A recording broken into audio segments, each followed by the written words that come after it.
Hello बच्चों, चलो एक क्वेश्चन हम और करेंगे आपके profits and gains from business and profession का। सब ना एक काम करो, क्वेश्चन नंबर 9 पे जरा सब आओगे। क्वेश्चन नंबर 9 देखो, Shri Ram Gopal is the owner of a business, following is his profit and loss account for the year ending 31st March 20. Establishment charges, rent rates and taxes, sundry expenses, household expenses, provision for bad debts, loss on sale of car, private, insurance, interest on bank loan, provision for depreciation, net profit. Buy side पे GP, interest on government securities, rent from property. Additional information, bad debts written off during the year 650, admissible depreciation as per income tax rules 1600. Assessee is running his business in a rented property, half of which is used by him for his own residence. Rent of 2400 in respect of entire house is included in rent rates and taxes. Balance 500 is on account of municipal tax paid for the property given on rent. Compute gross total income. चलो फिर से GTI निकालना है, statement बनाओ। Statement showing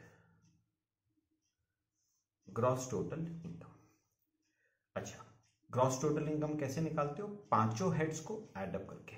पहला head salary, वो है नहीं, सीधे दूसरे पे आ जाओ, इनकम फ्रॉम हाउस प्रॉपर्टी। अच्छा, पीएल की क्रेडिट साइड देख के बताओ, क्या आपको कोई रेंट आ रहा है हाउस प्रॉपर्टी से 5400 का? तो सबसे पहले ग्रॉस एनुअल वैल्यू 5400 को ही ग्रॉस एनुअल वैल्यू मान लो, माइनस म्यूनिसिपल टैक्सेस। अब ये सुनना जरा, आप ना अगर पीएल की डेबिट साइड देखोगे तो डेबिट साइड पे आपको रेंट, रेट्स एंड टैक्सेस नजर आएंगे 2900 रुपए के। अब ना थर्ड पॉइंट पढ़ो जरा, उसने क्या कहा है?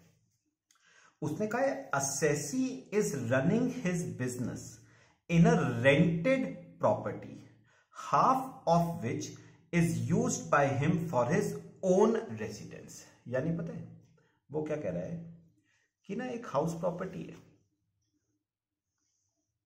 एक हाउस प्रॉपर्टी है, इसके ना दो पार्ट है, ठीक है? दो पार्ट क्या है?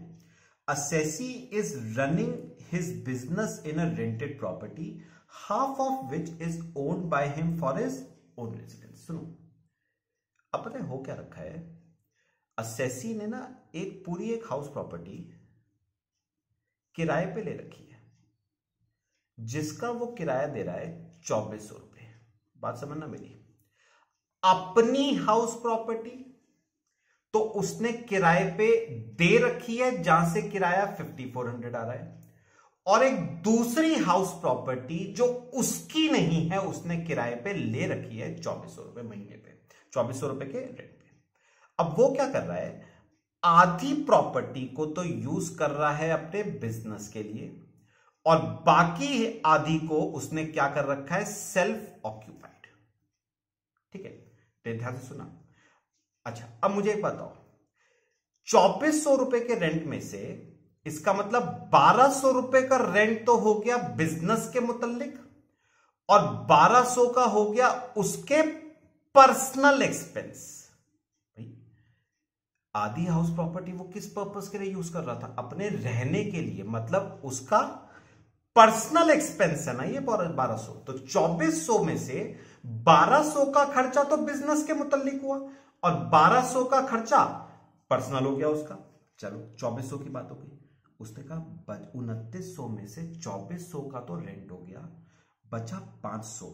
500 is on account of municipal tax paid for the property given on rent. उसने कहा बचा हुआ जो 500 है ना, वो उस प्रॉपर्टी का म्यूनिसिपल टैक्स है जो किराए पे दी थी उसने, ली नहीं थी, दी थी। ये प्रॉपर्टी दी थी उसने किराए पे, इसके रिस्पेक्ट में कितना म्यूनिसिपल टैक्स? 500 रुपए। तो NAV 4900 minus standard deduction at the rate of 30%, तो 4900 पे 30%, 1470 का स्टैंडर्ड डिडक्शन। अच्छा, और क्या आता है? Interest on borrowed capital. पढ़ना, इस हाउस प्रॉपर्टी के रिस्पेक्ट में आपने कोई लोन लिया था जिसपे इंटरेस्ट दिया हो? पढ़ो, आपको पीएल में नजर आएगा इंटरेस्ट ऑन बैंक लोन, लेकिन ये नहीं कहा है कि ये इंटरेस्ट आपने हाउस प्रॉपर्टी के रिस्पेक्ट में दिया है।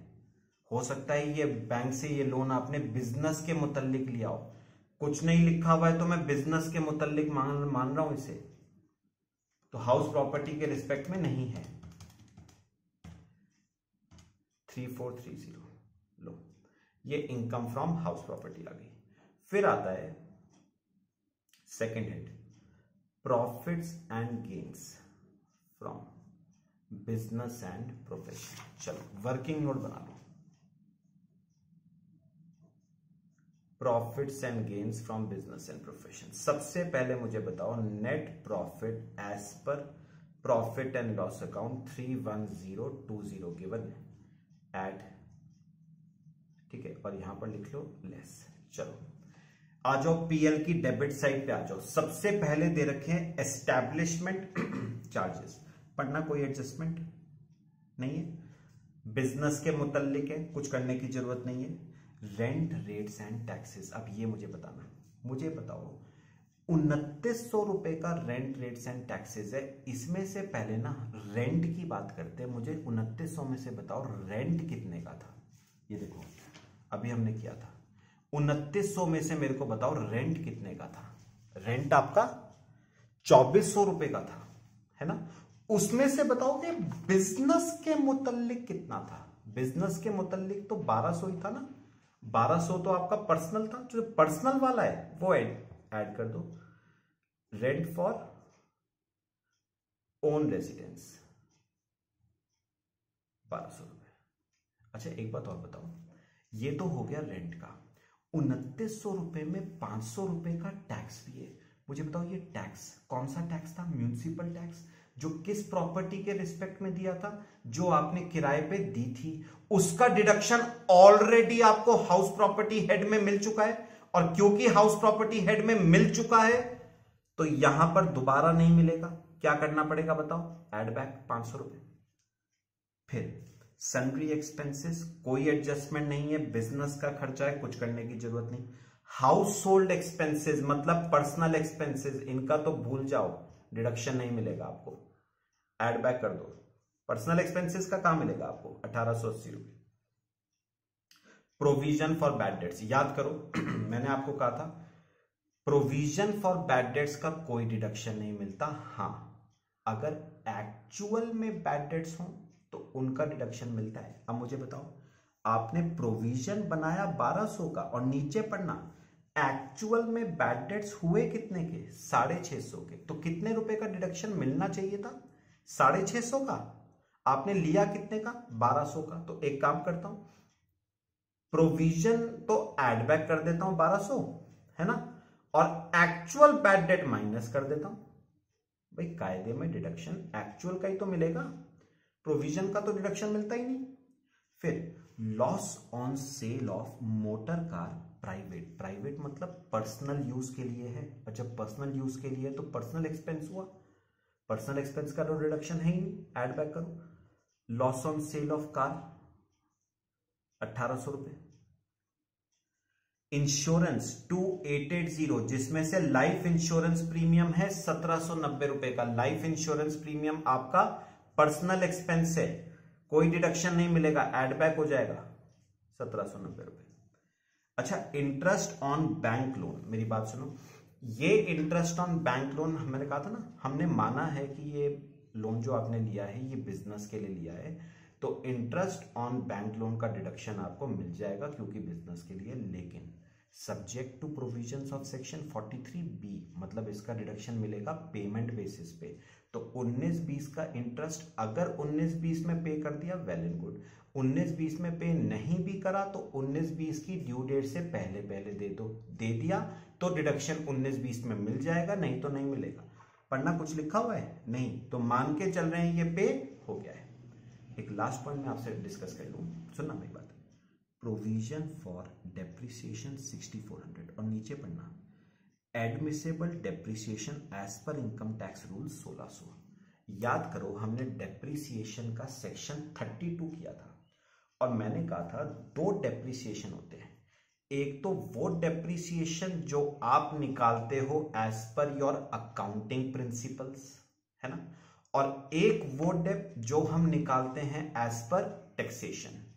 तो मुझे बताओगे ये जो 6400 का डेप दे रखा है पीएल में, आपको पता है ये वाला डेप कौन सा होगा? ये है as per accounting principles, accounts के हिसाब से 6400 रुपए का डेप बनता है। लेकिन मैंने कहा था अकाउंट के डेप में और टैक्स के डेप में हमेशा डिफरेंस होता है, और टैक्स के हिसाब से डेप कितना बनता है? 1600। तो मुझे एक बार बताओ कौन से वाले डेप्रिसिएशन का डिडक्शन लेना चाहिए था? टैक्स वाले डेप्रिसिएशन का। लिया कौन से वाले डेप्रिसिएशन का? अकाउंट्स वाले डेप्रिसिएशन का। तो मैं एक काम करता हूं, डेप्रिसिएशन एज पर अकाउंट्स 6400 तो कर देता हूं एड बैक, और डेप्रिसिएशन एज पर टैक्स 1600 वो कर देता हूं माइनस। ठीक है, अच्छा फिर अब आओ बाय साइड पे, इंटरेस्ट ऑन गवर्नमेंट सिक्योरिटीज। मुझे एक बात जानना है, आपने गवर्नमेंट सिक्योरिटीज पे आपको इंटरेस्ट मिला, इंटरेस्ट क्या पीजीबीपी की इनकम होती है क्या? नहीं, इंटरेस्ट कौन से हेड की इनकम होती है? अदर सोर्सेज हेड की। तो वो पीजीबीपी हेड का पार्ट नहीं है। मुझे एक बताओ, इंटरेस्ट ने इस नेट प्रॉफिट पे क्या इफेक्ट डाला है? बढ़ा दिया है ना नेट प्रॉफिट। अब क्या करूं, कम कर दो। Interest on government securities 5350। अच्छा एक लास्ट बताओ, रेंट फ्रॉम प्रॉपर्टी, ये कौन से हेड की इनकम है? हाउस प्रॉपर्टी हेड की इनकम है, बिजनेस की इनकम थोड़ी ना है। लेकिन इसने नेट प्रॉफिट पे क्या इफेक्ट डाला? नेट प्रॉफिट को बढ़ा दिया। तो अब कम कर दो, रेंट फ्रॉम प्रॉपर्टी 5400। बस मेरे ख्याल से हो गया।